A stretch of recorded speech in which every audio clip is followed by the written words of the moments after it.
Oh, you motherfuckers. Okay. All right. There were a couple of people in my comments that were adamant that Jukebox was going to take out Rock. Shout out to y'all, man. Y'all hit it right on the head. Well, let me be the first to say it does not match with the conversation that Kanan and Jukebox had in Original Power. This was definitely another shock value move. Sensationalism at its best. However, this one starts out with Rock mourning her brother, Jukebox mourning her father, and Kanan finding out that Jarita's pregnant. I guess I'll either hear from you or I won't. And we also had the pill boys that were stitching get taken out by Breeze. Pew! Pew pew!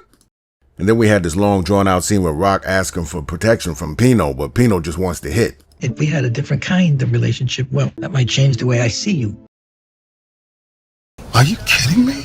Then Jukebox goes to see Flossie because that's what her father told her to do in a letter. Marvin said that she's the only one that she can trust. Then she tells Jukebox that Kanan is the one that killed her father. Then back at the warehouse, Breeze tells Kanan that the white boys have been retired and that they still have to put down Rock. This is coming from Stefano. I'm gonna still have to put in that work. Curious to hear what that might look like. So Rock and a lawyer meet with the feds again and decide to take a deal on the one stipulation that the full immunity covers her and Kanan. Tough break about your father. Jukebox meets with Detective Garcia. Detective Garcia wants to know if she knows who took out Marvin or who took out Snaps and Pops. She says she doesn't know. Which makes me further believe that they're going to recast an older Jukebox for Power Origins who's going to take out Detective Garcia. The reason why I say that is because in the cast list of Power Origins, they have somebody playing Detective Garcia's son. So he may go on a revenge quest like Paz's son did after Angela was murdered, or might just be talking to the police telling them who he thinks might have taken out his dad. So even if supposedly Haley Kilgore is not playing Jukebox in Power Origins, I believe the Jukebox character will be in Power Origins, probably recast, and I don't think this is going to be the last we're going to see of Detective Garcia. Then we had the funeral for Snaps and Pops with a new character named Lump Maxwell. He's an old gangster from Queens. He gives a quick eulogy and then we find out that him and Stefano know each other, but he hates Stefano. I want to need all that fake inner grace, some demon who thinks he's going to live forever. So then we have Pino meeting with Stefano, and he realized since he can't get any from Rock, that he's going to give Stefano permission to take her out. Put her out of our misery. You have my permission. Pino meant that as disrespect, and that's how Stefano took it. Your mother demanded that any immunity and witness protection deal that we afforded her extend to you. Your mother loves you. Kanan says he has nothing to say, kicks out Agent Tanner, but it makes him rethink whether his mother should go or not. So he talks to Breeze and says, you know, we don't have to do that. We could let her run. Tell her she has to leave New York and never come back. Breeze tells him we can't do that because the word came down from Stefano. So while Rock's lawyer is telling her that Agent Tanner went to see Kanan and it didn't go well, Rock chooses Kanan and says forget the deal. Tell the FBI kiss my ass. And on the flip side, Kanan went to Stefano to choose Rock and say, listen, we can let her go. Stefano says we can do that, but she has to take out Pino Bernardi for me.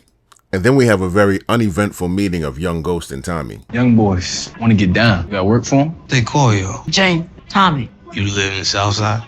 You live in Southside? Nah. You niggas is too young. And that was that.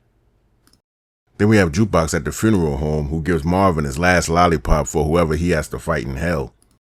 So Jukebox knows Kanan took out her father, so she's following him around. And she sees Kanan and Rock reconcile, so her plan to take out Kanan changes.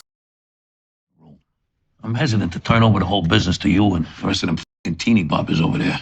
So as Stefano is meeting with Breeze and letting him know that he's turning over Snaps and Pop business to him, Rock shows up. How are you, ma'am? Fuck you, nigga. Hilarious.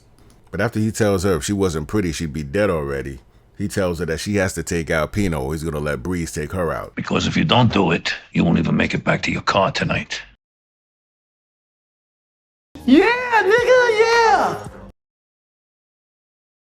So she gets right to it, and at Pino Bernardi's hotel, she shows up, and he thinks he's getting some. But at the last minute, he realizes who's behind it. Stefano. Pew! And that's the end of his story. So Rock did her job, and now she's trying to leave town.